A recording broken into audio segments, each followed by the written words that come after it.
фармони президенти ҷумҳурии тоҷикистон дар бораи ба эҳтиёт рухсат додани хизматчиёни ҳарбие ки муҳлати муқарраргардидаи хизмати ҳарбиро адо намуданд ва даъвати навбатии шаҳрвандони солҳои таваллуди 1992-2001 ҷумҳурии тоҷикистон ба хизмати ҳарбӣ.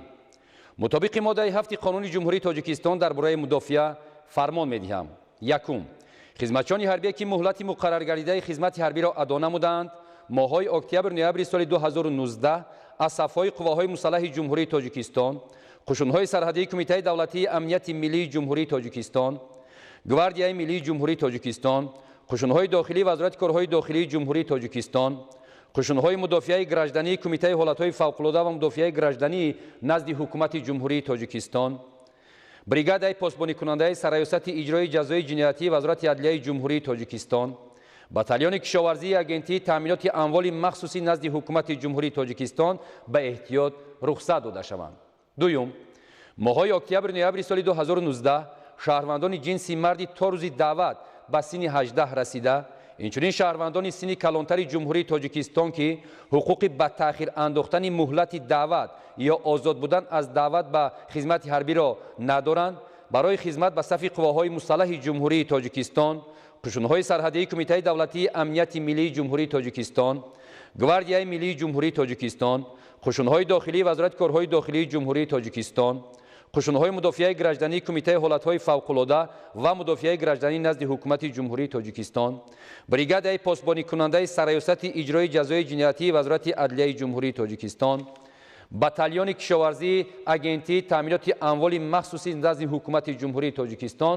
даъват карда шаванд. сеюм, вазорати мудофиаи ҷумҳурии тоҷикистон, раисони комиссияи даъватии вилояти мухтори Кӯҳистони Бадахшон, вилоятҳо, шаҳри Душанбе ва шаҳру ноҳияҳо даъвати шаҳрвандонро аз ҳисоби даъватшавандагони ба таври дақиқ интихобшуда ба қушунҳои сарҳадӣ, гвардияи миллӣ ва қисмҳои ҳарбии таъиноти махсус бо дар назар доштани хусусиятҳои хоси хизмат дар ин воҳидҳо ва дар навбати аввал пуррагардонии онҳо бо иштироки намояндагони мақомоти амният ва корҳои дохилӣ амалӣ намоянд. чорум, раисони шаҳру ноҳияҳо бо дарки масъулият якҷо бо комиссариятҳои ҳарбӣ барои амалӣ намудани муқаррароти моддаи 23 қонуни ҷумҳурии тоҷикистон дар бораи ӯҳдадории умумии ҳарбӣ ва хизмати ҳарбӣ даъвати муташаккилонаи шаҳрвандонро ба хизмати ҳарбӣ ба роҳ монанд. панҷум,